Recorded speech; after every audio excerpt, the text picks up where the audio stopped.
어렵고 복잡한 경제 뉴스 알기 쉽게 알려드리는 경제가 문제 시간입니다. 알고란의 고란 기자와 함께합니다. 어서 오세요. 네, 안녕하세요. 네, 오늘은 57년 만에 57년 정말 대단한 역사네요. 주인이 바뀌게 된 네. 슬픈 소식 남양 유업 얘기를 좀 해보겠습니다. 이게 슬픈 소식인지는 잘 모르겠어요, 네, 사실.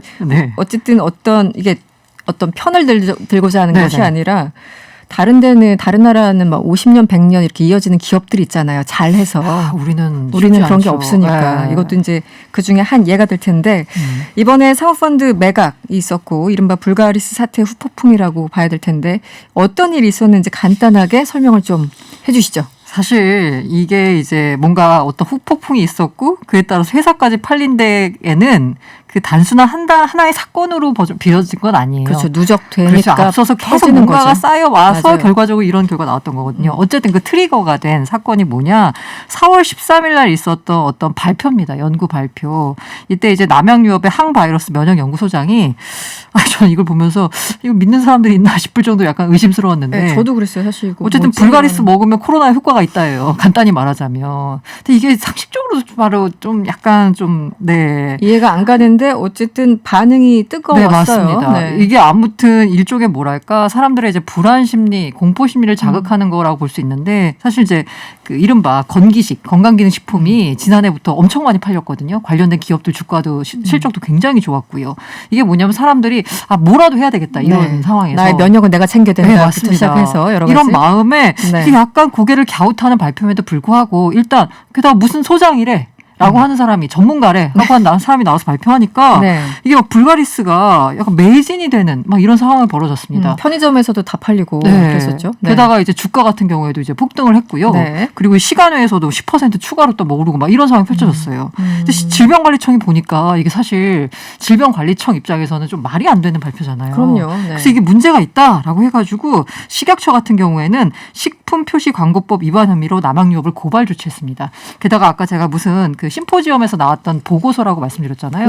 그 심포지엄이 사실 그 남양유업이 좀 후원한 정황이 좀 밝혀지면서 자기들이 만들어 놓은 심포지엄에서 자기들이 자체적으로 자기네 제품 효과가 있다라고 발표한 거다라고 해서 문제를 삼았었거든요.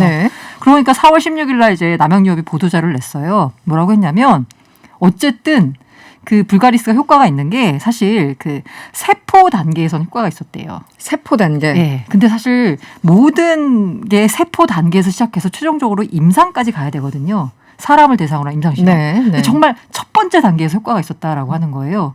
그러다 보니까 이건 사실 효과가 없었다라고 봐도 마찬가지인 건데 그래서 어쨌든 세포 단계에서 효과가 있었던 거지 우리가 뭔가 거짓말한 건 아니다라고 했지만 비난이 난리도 아니었죠.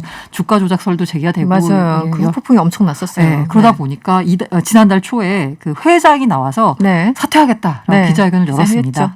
그러면서 이제 2013년에 이른바 이제 밀어내기 사건이나 아니면은 그 외조카 그 마약 같은 사건에 대해서도 함께 사과를 하면서 경영권을 넘겨주지 않겠다 약속도 했어요. 자식들에게. 시장에서는 근데 지분은 그대로 갖고 있으면서 경영권 안 넘겨준다는 거 아니냐. 이거 그러니까 지금 현재 뭔가 시장이 좀 뜨거우니까 사회적으로 좀 문제가 되니까 일단 한 발 뺐다가 또 슬그머니 하는 거 아니냐라고 했는데 놀랍게도 5월 27일 날 지난주 목요일이죠. 장이 마감된 다음에 지분 전체를 사모펀드에 넘겼다라는 공시가 나오게 되는 겁니다. 지분 전체를 이제 회장 등 이제 일가가 갖고 있는 한 53% 정도 되거든요. 이거 전체를 이제 넘겼다라는 얘기가 나오면서 상당히 쇼킹했죠.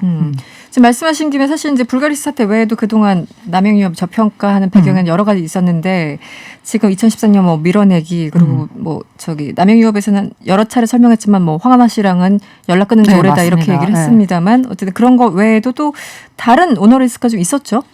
그 이제 홍 전 회장의 이제 장남인 상무 같은 경우에는요 회사 비용을 개인적으로 유용했다라는 의혹을 이제 받고서 보직 사임을 했고요.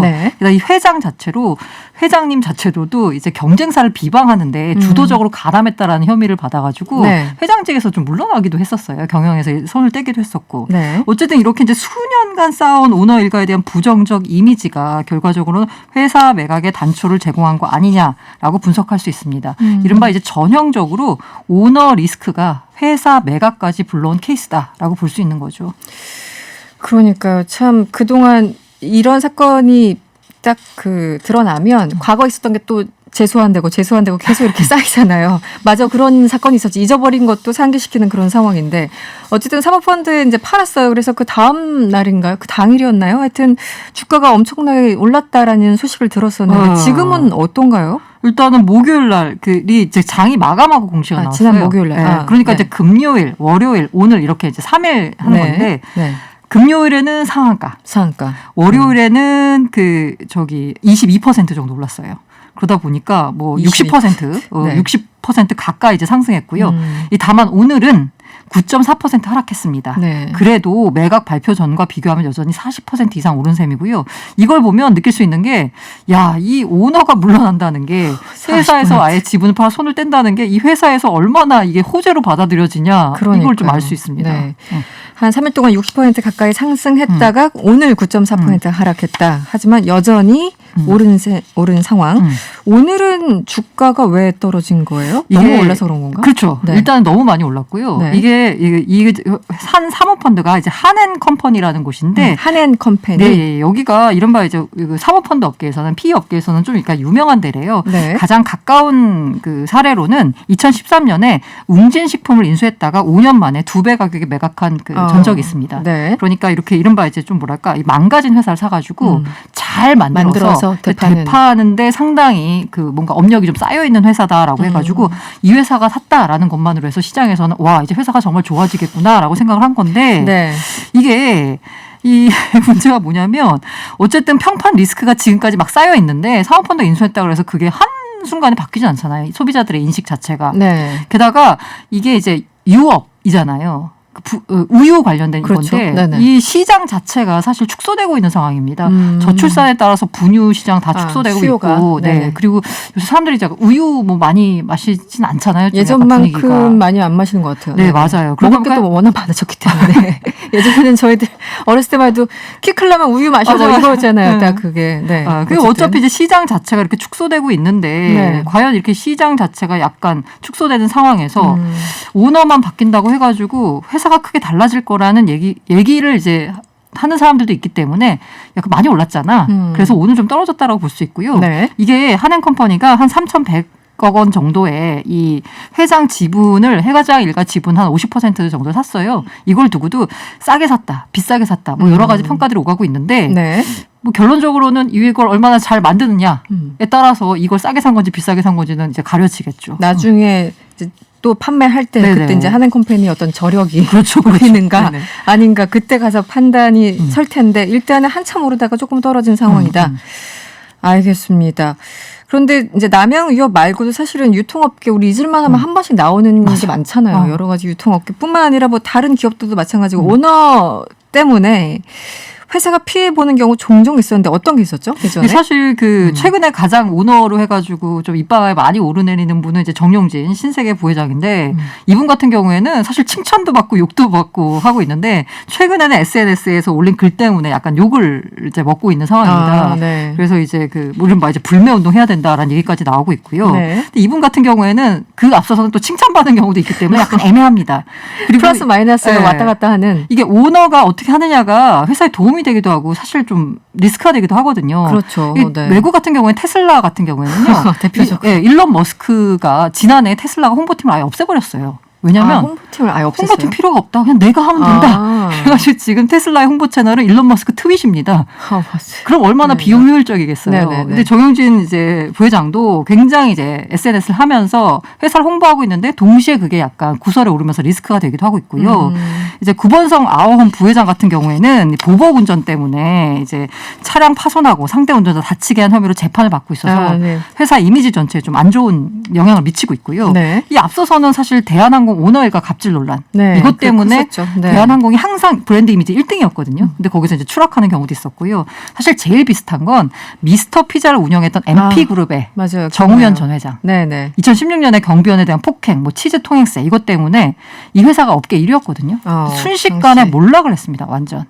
몰락을 해서 이제 결국은 사모펀드에 150억 원 사실 되게 초라한 규모예요. 옛날에 몇 천억짜리 이제 회사였는데 이제 매각되는 헐값에 매각되는 이제 수모를 겪기도 했었는데 50원 가량 팔았습니까? 네, 이제 오너 리스크가 부각이 되고 있는데 여기서 오너 리스크는 뭐 잘못했으니까 벌을 받아야 되는 건 맞는데 네. 문제는 뭐냐면 이렇게 오너가 잘못해가지고 특히나 이제 유통기업, 프랜차이즈 기업 같은 경우에는 정작 피해를 입는 건 가맹점주라는 거예요. 맞아요. 그분도 얼마나 억울해요. 그 맞아요. 사장이 뭐 회장이 잘못했는데 왜 우리가 피해 보느냐. 네. 가장 억울한 상황 같아요. 아, 네. 지금 이제 당장 남양유업 같은 경우에도요. 이제 24일 날 남양유업 세종 공장을 영업정지 2개월 처분을 받느냐 아니냐가 이제 결정이 되는데 만약에 설사 영업정지 처분을 받는다고 해도 여기에 딸리는 낙농업계가 있고요. 네. 가맹점들이 있고요. 네. 굉장히 여러 사람이 피해를 보는 거예요. 오너가 잘못해서.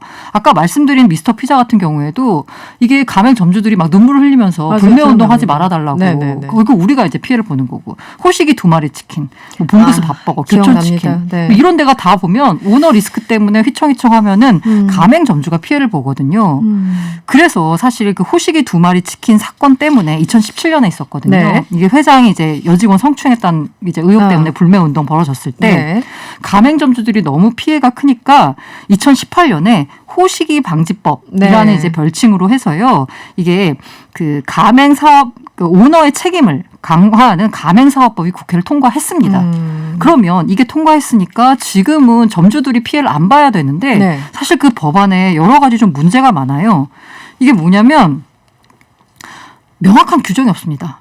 이게 보호하겠다고 했는데 네, 오너가 피해를 입었다의 그 정확한 피해를 끼쳤다의 정확한 범위가 없고요. 네. 그래서 가맹점주들이 얼마나 피해를 받느냐 오너 때문에에 네. 대한 명확한 규정이 없어요.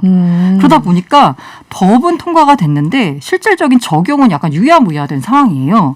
그러다 보니까 이 남양유업 사태 관련돼 가지고 지금 또 얘기가 나오고 있는 게 네. 이미 그 지난해에 이 더불어민주당 중소기업 특별위원장인 김경만 의원이 네. 요 아까 말씀드린 호식이 방지법을 약간 보완하는 또 이제 개정안을 또 발의를 했습니다. 네. 정확히 뭐냐면 가맹본부의 문제로 가맹사업자 손해가 발생하는 경우 손해배상 책임을 가맹본부가 분담한다.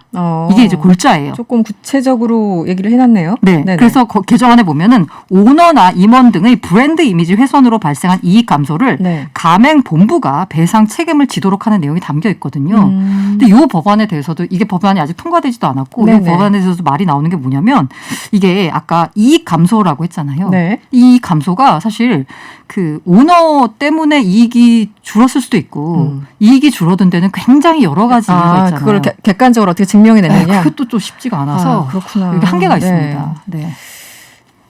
참 이게 이런 대목도 있네요. 가맹본부가 가맹사업자의 손해를 막기 위해 노력한 경우엔 이 네. 노력 뭐 이런 단어 들어가면 맞아요. 이제 복잡해지는 거잖아요. 그럼 또 배상 책임을 면하도록 하는데 네. 그럼 도대체 얼마만큼 노력해야지 면해지느냐 또 이런 문제도 있어서 네. 애매하긴 한데 어쨌든 간에 오너 리스크 때문에 피해를 보는 가맹점주를 보호할 수 있는 실효적인 법안이 마련돼야 된다. 알겠습니다. 남양유업 대리점 주 A씨가 최근 라디오 방송에 출연해서 이 불가리스 파문 이후 매출이 30% 감소했다고. 맞아요. 이분은 네. 무슨 죄예요? 네, 그러니까 이렇게 직접적인 피해 사례들이 나오긴 합니다. 네, 이 뭐 개정안은 또 어떻게 또 변화가 되는지 모르겠습니다만, 네, 나중에 결과 나오면 다시 한번 전해 주시죠. 오늘은 여기서 마무리하겠습니다. 지금까지 경제가 문제였고요. 알고란의 고란 기자와 함께했습니다. 오늘 고맙습니다. 네, 감사합니다.